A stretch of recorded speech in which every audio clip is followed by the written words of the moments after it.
I'm Sean, welcome back to episode 5 of the Cortina restoration. Today we're finally going to break out the welder and we're going to start replacing some of these dodgy panels. If you're new here, there's a playlist that you can click on up above my head so you can watch all the existing videos that I've done. This year in 2025, I'm releasing a new video on this car every month, so make sure you subscribe if you want to stick around and follow the project.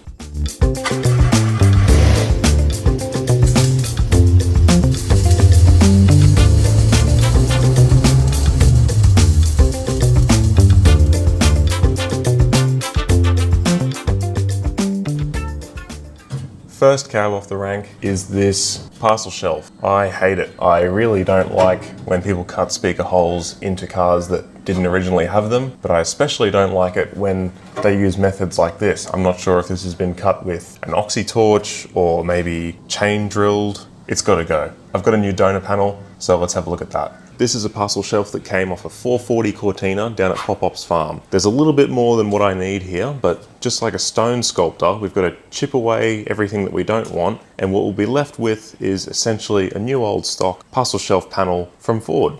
Obviously, when you're restoring an old car and you've got pieces of metal that you want to change, it is the most ideal scenario when you can find either a reproduction panel or a new old stock panel that's virgin and has never been on a car. We don't always have that luxury, and if you're a bit of a cheapskate like me, you might use this method where you have access to a parts car that has a panel that you need that's in good nick. For the record, the car that this panel came off, it has terminal rust. There was no saving that car. So it's totally fine, I think, to pull parts off a car like that to save something like this. The only downside is it's a bit more work in panel prep. It's not a difficult process, it's just time consuming. What we're going to need to do is just carefully unpick all of the spot welds from the pieces that we don't want. We can sacrifice that, and we want to try and keep this panel intact and unmarked. There's a few different ways that we can separate the spot welds on that donor panel, and I'll show you some of the tools that I'm going to be using. First up, a drill and a special spot weld cutting bit. Another way is using an air die grinder and some carbide burrs like these. I've got a few different shapes. Then we've also got this air power file with these sanding belts on there as well. And then bonus option is using this Milwaukee sander that I've got here, but this obviously requires a little bit more access.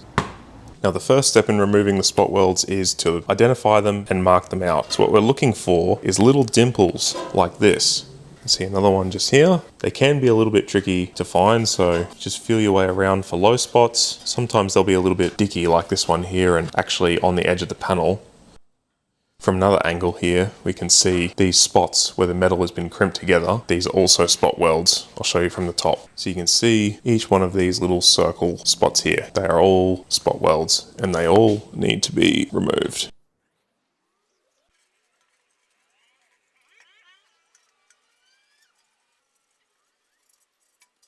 Alright, so I've marked out most of the spot welds now that I could find. Inevitably, there will be more that I missed. That just always happens. I think I'm going to start by removing some of these brace pieces first, just to get some metal out of the way, get me a bit better access into some of these corners here on the end. So let's pick one of the Angry Air tools and see how we go. And before anyone says anything, yes, I'm wearing these and these.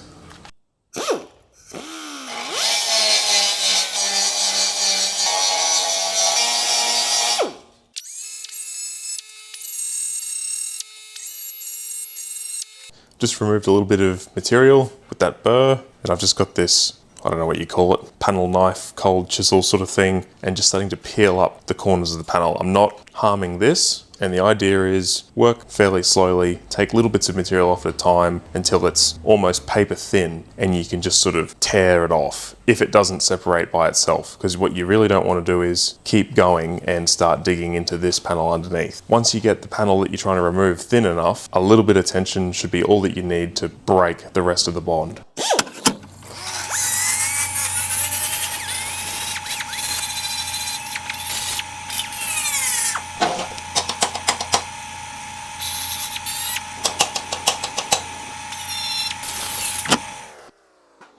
Thought I'd bring you in close so you could see chipping away at this with the burr bit, and you see this crack starting to form around the edge, and that is the perimeter of the spot weld breaking. So that's pretty much what we're aiming for. This will be weak enough now that we can get that panel knife back under here, and this should just tear right off.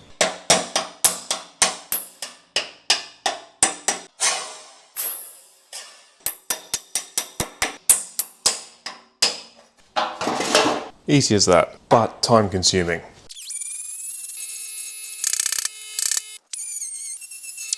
Again, here's another example of what we're aiming for when we're working at this with the die grinder. You can just faintly see the orange color coming in through there. That's actually surface rust between the two panels. So when you see that, that's a good place to stop.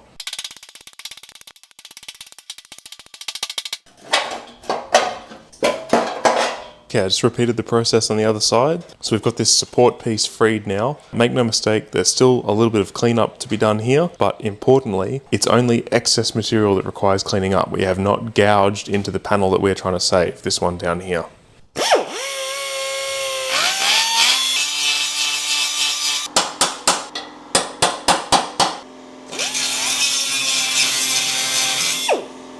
We're going to try out the power file now.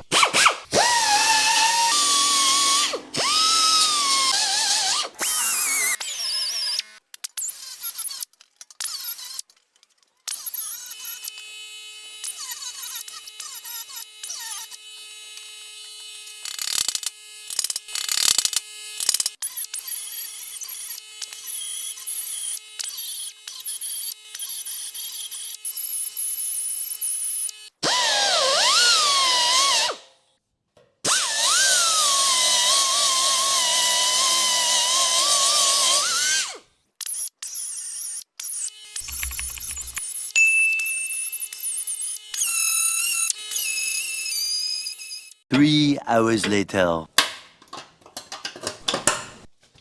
Okay, we've trimmed off all of the excess panels now. We've just got our parcel shelf, just the piece that we want. I think I like the power file the best with the sanding belts. Just leaves the nicest finish, and it's definitely the easiest to control when you've got an area like this back lip where there's good access. In the underneath sort of tricky spots in the corners, you can't really help but use the ball end burr. It's just the easiest to get down in there. It doesn't leave as nice a finish and it's a bit trickier to control, but it is what it is. There are a few spots where I did mark the panel a bit more than I wanted to. Oh well, it happens. But in theory, all of these spots that were welded before, they're going to be welded through again. So I'll just try and make sure that it's only the affected areas that I blew through. I'll try and weld in those spots just so that it's full thickness again. Still got to get the grinder with the wire wheel on here, get all the surface rust off, get all the old paint off. We'll put some black zinc primer on all the main spots and then some copper weld through primer on the seams that are going to be plug welded. So all in all, it looks pretty good. I'm pretty happy with it. And now we've just got to get the same panel off the car.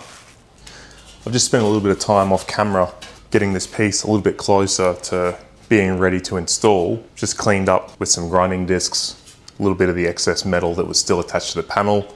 Put some rust converter on there just to get rid of the worst of the surface rust. It's done a pretty good job actually. I don't even remember what brand the rust converter is that I have. It's quite a few years old. It's a shame that I didn't film it because it's quite a cool thing to watch happen. So maybe we'll do a little time lapse of putting it somewhere else on the car so we can see how that works. Going to get rid of the parcel shelf panel from the car now. I'm going to use the spot weld cutting drill bit this time as much as I can. It's a lot quieter, it's less messy, and it's going to result in less cleanup work on the parts that remain on the car. So I've already marked all the spot welds out with a pen, just like we did on this panel. I'm going to run around with just a small 1/4 inch drill bit just to sort of pilot drill all the spot welds so that the spot weld cutting bit has the best chance of centering itself, and then we'll get cutting.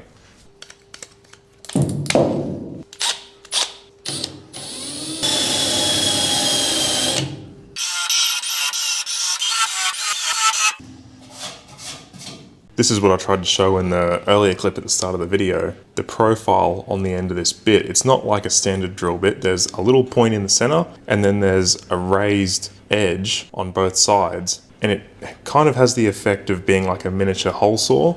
So I've got my little pilot spots here to give this notch in the center the best chance of centering without actually having to do a whole lot of work. Basically, these outer edges should just start digging in and we're going to end up with a nice, neat little circle. Trying to go nice and slow with it because I don't want to be blowing through both layers of steel if I can help it.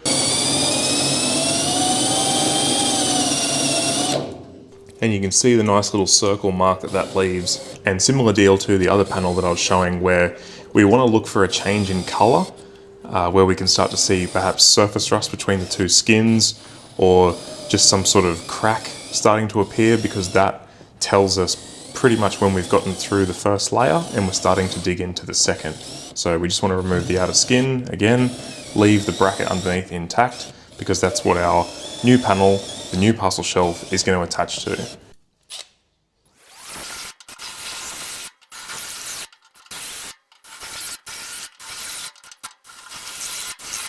This one here in the middle is a good example of what you're looking out for to see that transition between pieces of metal. See the orange there? Guarantee that surface rust between this skin and the inner.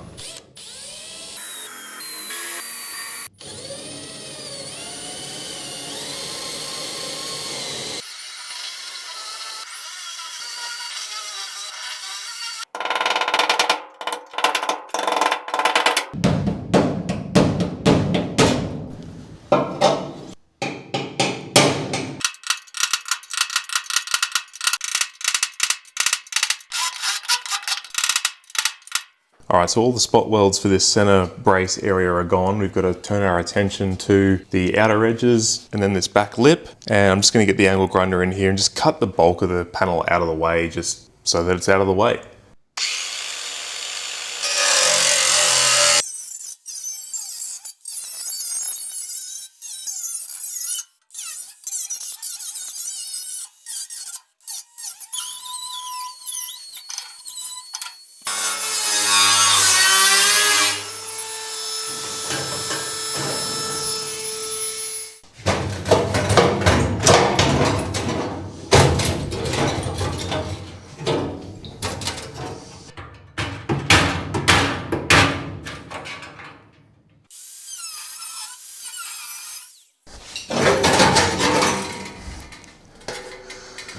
This was a pain. I'm still learning as I'm going. This definitely is not a how-to. This is just how I am doing. You got to remember, I write code for a living. Anyway, the bulk of the panel's now out of the way. Let's get the last remaining dregs of these spot welds cut off. Looks like I didn't get them quite on center. Oh well. And then we'll tackle these ends.